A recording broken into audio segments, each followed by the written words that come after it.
The Forbidden Middle, Episode 4, Family Division. By Eric Shaw, May 12th, 2025. The Forbidden Middle is a reader-supported publication. To receive new posts and support my work, consider becoming a free or paid subscriber. The maintenance tunnels beneath the transition hub were neither red nor blue in design, utilitarian concrete passages built before the division, forgotten by most citizens but meticulously mapped by those who lived in the margins. Maya navigated with practiced efficiency, her tablet occasionally illuminating graffiti symbols, 3 interlocking circles etched onto walls at crucial junctions. "How far does this network extend?" Lex asked, his voice echoing in the confined space. Across most of the city, Maya replied without slowing. the original infrastructure was never fully integrated into either alignment systems. Too old, too inefficient, perfect for people who need to move unseen. The distant wail of emergency systems faded behind them, but Lex couldn't shake the image of his father's vehicle at the raid. Had Damon ordered the assault, or was he trying to reach his son before others found him? The uncertainty gnawed at him, another layer of complexity in a reality that grew more unstable by the hour. "Dr. Chen," he asked. Maya's pace faltered briefly. She's prepared for this. She'll either escape through tertiary routes or allow herself to be captured. "Allow." Her gray classification is already on record. If captured, she becomes a monitored insider rather than a hunted fugitive. Sometimes that position is more valuable. Maya's cold calculation reminded Lex that everyone in this shadow world carried their own version of the truth. He had escaped the rigid certainty of red alignment only to find himself in an environment where trust itself was a luxury. "Where are we going?" Somewhere you can process what you've learned. Maya paused at an intersection, consulting her device. And meet someone who can help you understand what comes next. The tunnel widened into a maintenance hub, a circular chamber with multiple passages branching outward like spokes on a wheel. Each entrance bore subtle markings, modified versions of red and blue iconography, twisted and combined in ways that would trigger alarm in aligned citizens. Welcome to the Gray Hub, Maya said, watching his reaction carefully. "A transition point between red and blue." number A space that exists beyond both. A figure emerged from one of the passages, a tall man with close-cropped gray hair and the measured movements of someone accustomed to constant vigilance. Unlike most people Lex had encountered since his badge malfunction, this man wore no visible badge at all. Marcus Reed. The man introduced himself, extending a hand in neither the formal red greeting nor the casual blue gesture, but something deliberately in between. Former neural programmer for badge development. Current Gray facilitator. Lex hesitated before accepting the handshake. "You knew my parents." A flicker of surprise crossed Marcus's face before he nodded. Eliza and Damon were instrumental in creating the exceptions that allow our network to exist. Maya didn't tell me you'd learned about your family history. Recent development. Maya explained. Dr. Chen's facility was compromised immediately after disclosure. Marcus's expression hardened. That timing isn't coincidental. Someone was monitoring specifically for that information transfer. He turned to Lex. What exactly did Chen reveal? "That my parents helped build the system, that they included deliberate flaws, that I'm one of hundreds of programmed exceptions meant to eventually question the division." Lex's voice remained steady, but his hands had clenched into fists. "That my entire life has been a carefully orchestrated path leading exactly here." Not exactly here. Marcus corrected. To awareness, yes. But what you do with that awareness was always meant to be your choice. He gestured toward one of the passages. Come. We have little time before the security patterns reset. The passage led to a chamber that defied Lex's expectations. Unlike the makeshift quality of Dr. Chen's facility, this space represented something more permanent, a blend of sophisticated technology and deliberate comfort. Screens displayed security feeds from throughout both zones, while a central holographic projection showed the city from above, with glowing points marking what appeared to be safe houses and transit routes. The gray underground, Lex murmured, taking in the scale of the operation. How many of you are there? More every day. Marcus replied. Some are active participants, others passive supporters. Some, like you, were programmed to recognize the flaws. Others developed gray tendencies naturally through exposure to both alignments. A woman approached with a medical scanner. No introduction, no explanation. She placed the device against Lex's temple and studied the readings with professional detachment. Neural adaptation is progressing rapidly. She reported to Marcus. The suppression barriers are dissolving. Expected after primary revelation trauma. Marcus nodded. Monitor for cascade failure. Wait. Lex stepped back, suddenly wary. What suppression barriers? Marcus and Maya exchanged glances that contained volumes of unspoken communication. Your parents did more than just program exceptions into the system. Marcus explained carefully. They also installed neural safeguards in you, protective mechanisms that would prevent premature gray activation. You're saying they altered my brain? The implication was staggering, beyond the lies, beyond the secrets. They protected you. Maya countered. Badge technology doesn't just read neural patterns, it influences them. Your parents created a shield that would gradually dissolve when you were developmentally ready to process the truth. Lex felt the ground shift beneath him once more. His very thoughts, his perceived free will, suddenly cast into doubt. Had his gradual questioning of the system been his own journey or a programmed awakening? The line between liberation and manipulation blurred to invisibility. I need to speak with my mother, he said finally. The words surprised even him, an instinctive reaching toward the only person who might explain what had been done to him and why. That's not possible, Marcus began. It's not a request. Lex's voice hardened with newfound resolve. If I'm to be part of whatever you're building here, I need answers from the source, not filtered through your agenda or Dr. Chen's research. The silence that followed carried tension. Marcus studied him with the calculating gaze of someone reassessing a resource. Your mother is under constant surveillance, Maya pointed out. Any contact would compromise both of you. She's also the foremost expert on the neural programming you're so concerned about, Lex countered. If these suppression barriers are dissolving, shouldn't she be consulted before something goes catastrophically wrong? Marcus nodded slowly. He's right. Eliza Crane's expertise would be valuable, particularly given the accelerated timeline. He turned to one of the technicians. Prepare a secure communication protocol for Professor Crane's Blue Zone research facility. That's not enough, Lex insisted. I need to see her, face to face. Impossible, Marcus stated flatly. The risk is mine to take, Lex interrupted. I've had enough of others deciding what risks are acceptable for me. The words hung in the air, a declaration of autonomy that struck at the heart of Grey philosophy, the right to choose one's own path, to weigh multiple perspectives and make independent decisions. It was precisely this capacity that both red and blue alignments sought to suppress, each in their different ways. Marcus studied him for a long moment, then nodded to Maya. Prepare for limited physical contact protocol. Use the academic exchange cover. As Maya moved to comply, Marcus led Lex to a quieter area of the facility. While they arrange contact, there's something you need to understand about your situation. The moment your badge publicly registered Gray, you became more than just another classification case. You became a symbol. I don't want to be a symbol.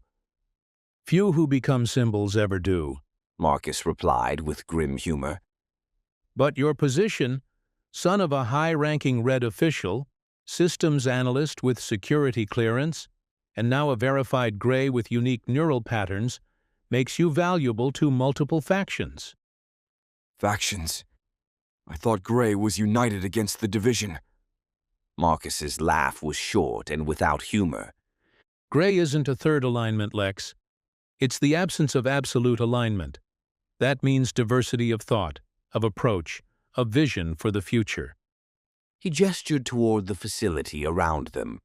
Some Gray cells focus on technological resistance, badge modifications, surveillance countermeasures. Others preserve pre-division knowledge. Some advocate for reform within the system, others for its complete dismantling.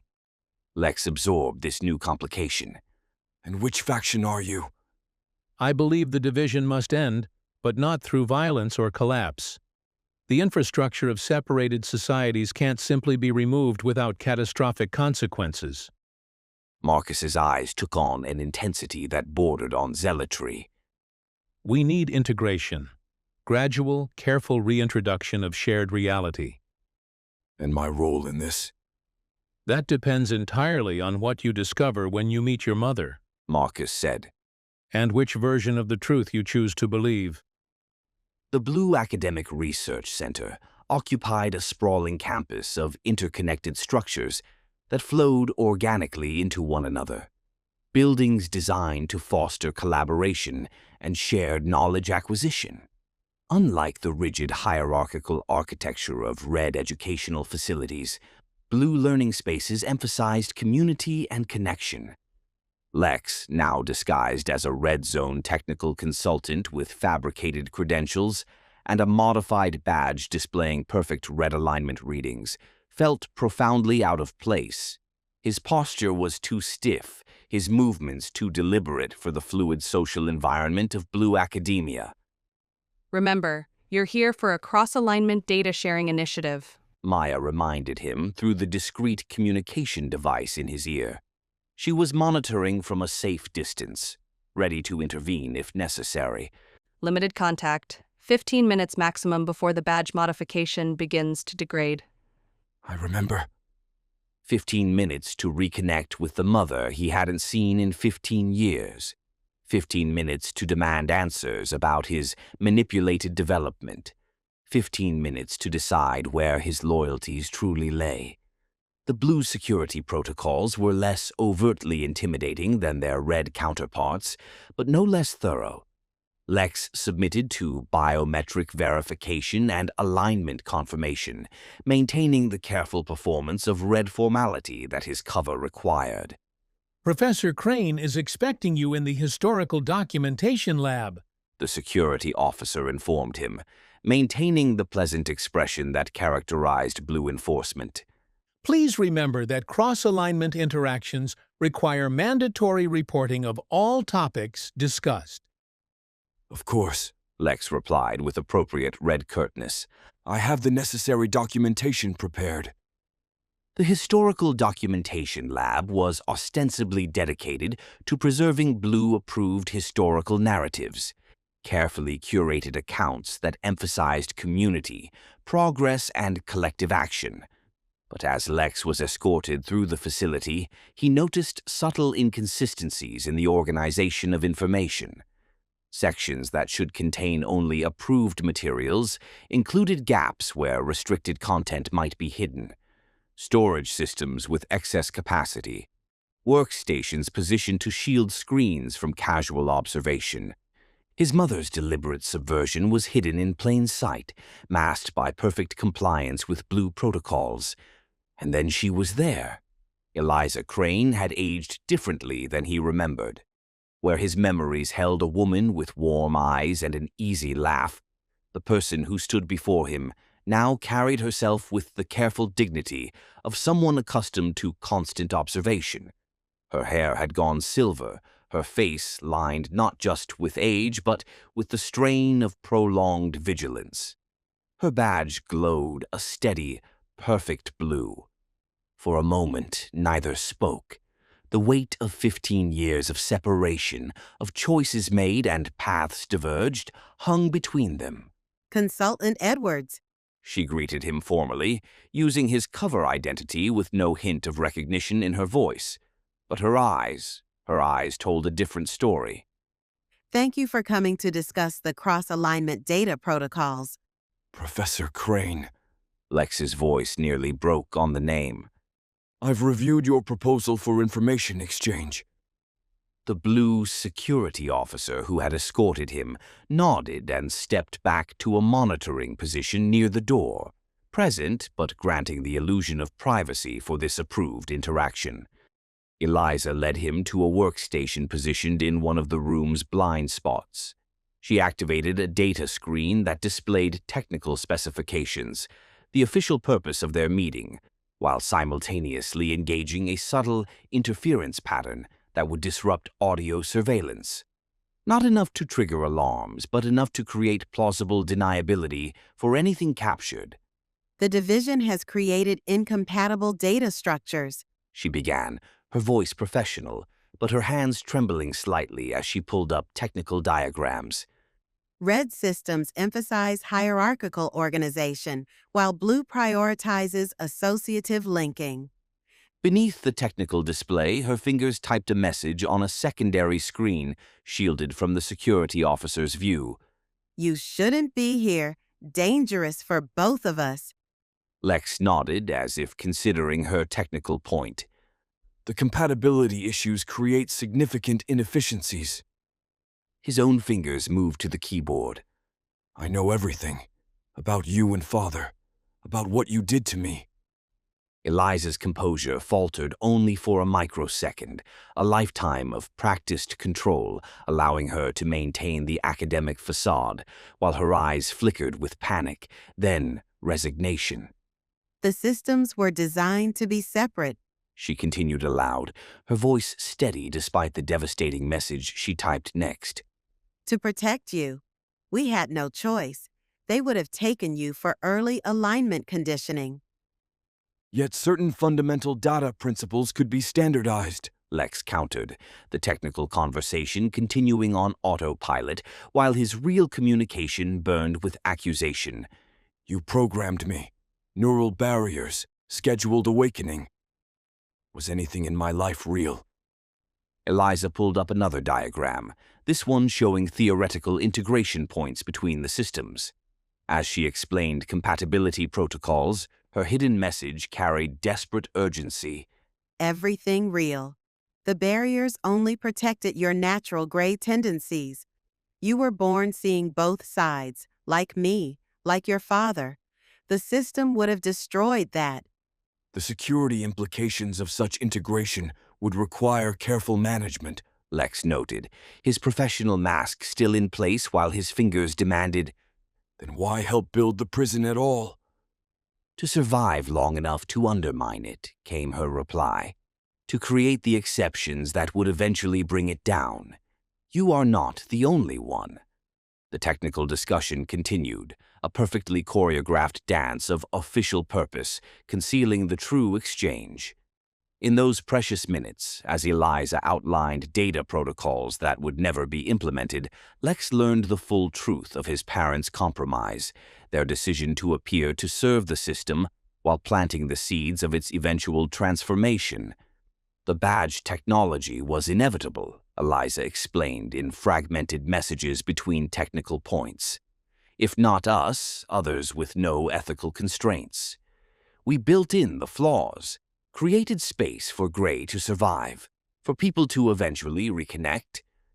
And my neural programming? Lex pressed. Not programming. Protection. Shield to let you develop normally until old enough to understand, to make your own choice. The security officer shifted position, checking the time. Their official meeting was nearing its end. As you can see from these specifications, Eliza said aloud, limited data exchange is possible even with existing security protocols. One last question, Lex typed. Did you and Father plan to stay together? Or was your separation part of the strategy too? Pain flashed across Eliza's face. Too real, too raw to be concealed by years of practiced performance. Her fingers hesitated before typing. We thought we could maintain contact through back channels. The division enforced separation more completely than we anticipated. By the time we realized, it was too late. The revelation struck Lex with unexpected force. His parents, the architects who had helped build the system, had themselves been caught in its machinery, separated not by choice but by the very walls they had helped construct. I believe our time is concluded. The security officer announced from the doorway. Consultant Edwards has a scheduled return to the red zone in 20 minutes. Eliza gathered her materials with professional efficiency. Thank you for your insights, consultant. I'll incorporate your feedback into the proposal. As she handed him a data drive, the official reason for their meeting, her fingers brushed his momentarily. The small contact, the first physical touch from his mother in 15 years, carried more emotion than any words could express. The work we do today shapes the world our children inherit, she said, the platitude containing hidden layers of meaning that only Lex could understand. I hope we've built something worthy of them. Those formal parting words, empty, clinical, devoid of acknowledgement, cut deeper than the 15 years apart. This careful performance, this was what the division had reduced them to. Strangers exchanging technical information, the truth of their connection buried beneath layers of necessary deception. As the security officer escorted him from the facility, Lex felt his badge beginning to warm against his chest, the modification reaching its limits, his true neural patterns beginning to assert themselves through the artificial alignment. You appear to be experiencing elevated stress levels, the officer noted, his tone pleasant but his eyes alert. Would you like to visit our Alignment Reinforcement Center before your departure? No, Lex replied, forcing his voice to remain steady. My scheduled red zone obligations are time-sensitive. The officer nodded, but his gaze lingered on Lex's badge, which had begun to flicker almost imperceptibly. Not enough to trigger alarms, but enough to raise suspicion in a trained observer. As they approached the final security checkpoint, Lex spotted a familiar figure in the courtyard beyond. His father, accompanied by red enforcement officers, speaking with blue compliance officials. A joint operation centered on the very facility he was leaving. They had been watching his mother all along. His visit, his presence, had triggered the very surveillance he had feared. Consultant Edwards? The security officer's voice sharpened. Is there a problem? Lex stared through the checkpoint's transparent barriers at his father, the man who had protected him his entire life by enforcing the system that now hunted him. Damon's posture was rigid, his expression the perfect mask of red authority, but his eyes scanned the facility with the desperate intensity of a father searching for his son. The choice crystallized before Lex with brutal clarity. Flee now, abandoning his mother to whatever consequences his visit had triggered, or surrender himself to his father's protection, re-entering the cage with at least the illusion of safety. No problem, Lex replied, turning away from the sight of his father. Just confirming my route back to the transition hub. The security officer's badge pulsed with heightened alertness, but he nodded and completed the exit protocol. Beyond the final barrier, Maya waited in their designated extraction vehicle, her expression tense as she monitored the red and blue enforcement activity gathering at the facility's main entrance. We need to go, she urged as Lex entered the vehicle. Your badge modification is failing, and there's unusual enforcement convergence on this location. They're here for my mother, Lex realized aloud. My visit triggered some kind of alert. Or it was always a trap, Maya countered grimly, pulling the vehicle into the flow of blue zone traffic. Your father may have allowed this meeting specifically to draw you out. No. Lex's denial was automatic, but uncertainty followed immediately. His father had spent years protecting him while enforcing the system that would destroy him. Where did Damon's true loyalty lie? With his son? With the Red Alliance? Or with some longer game that Lex couldn't yet see? As the academic facility receded behind them, Lex made the decision that would define his path forward. We need to go back. I can't leave her there. That's exactly what they're expecting. Maya argued. It's tactically unsound. It's not about tactics, Lex insisted. it's about choice. My mother spent 15 years preserving knowledge that could help bring down the division. I spent 15 years unknowingly benefiting from her sacrifice. If she's in danger because of me, I need to help her. And how exactly do you plan to extract a monitored blue academic from a facility surrounded by joint enforcement? The question hung in the air as Lex studied the city grid on Maya's navigation system. The clean divide between red and blue zones, the tightly controlled transition hubs, the monitored thoroughfares, and beneath it all the forgotten tunnels and passages that the gray network had mapped. Not extract, Lex decided, the ghost of a plan forming. expose. If enforcement is there for her, they must have evidence of her underground activities. Evidence that could be redirected. Maya glanced at him sharply. What are you suggesting? A system designed to detect gray tendencies can itself be manipulated by gray thinking. Lex's mind raced through possibilities, drawing on his security analyst training and his newfound understanding of the system's deliberate flaws. We use what my parents built into the badge technology, the exceptions, the blind spots. To do what? Lex looked back toward the facility where both his parents now converged, one as enforcer, one as target, both as architects of the very system holding them apart. To force a choice, He said finally. My father has spent 15 years pretending to be what he isn't. It's time he remembers who he really is.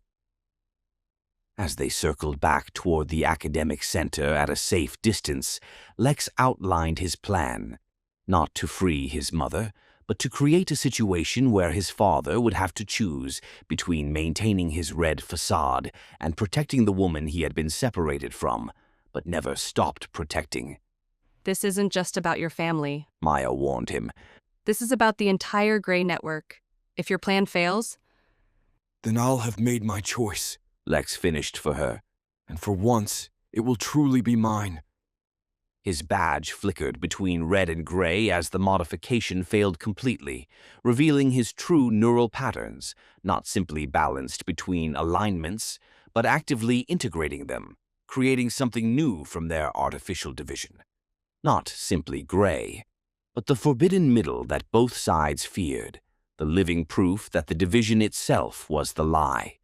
Next, as red and blue forces converge on the academic facility, Lex implements a desperate plan to save his mother while forcing his father to reveal his true loyalties. But the cost of family reunion may be higher than any of them anticipated, as the division itself responds to the threat of gray integration.